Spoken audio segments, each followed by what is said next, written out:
I like this. ZR1. The white and black, Stormtrooper style. Big fan of that. I love the carbon fiber accents here and there. But the main reason why I like this car is the big wing. I love big wings.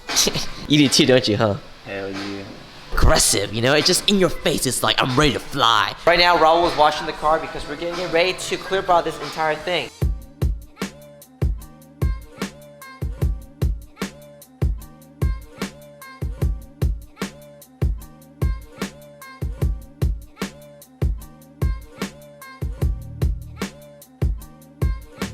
One cool feature about our Clearbra that's really good for track cars is the fact that it's hydrophobic, so it beats water. But the point of that is when you're driving really fast and you're killing a lot of bugs, your front end does get really dirty after a while. So being hydrophobic, it makes it a lot easier to clean, and that's what you're seeing here with this water being test that I'm doing. So water is just sheeting off or sliding off. Things don't stick to it so easily, keeping your front end or just pretty much any panel that has this, keeping it clean. It makes the surface slick, which is why the water is having a hard time staying on top, especially on any curvy or slanted areas. So it's really neat.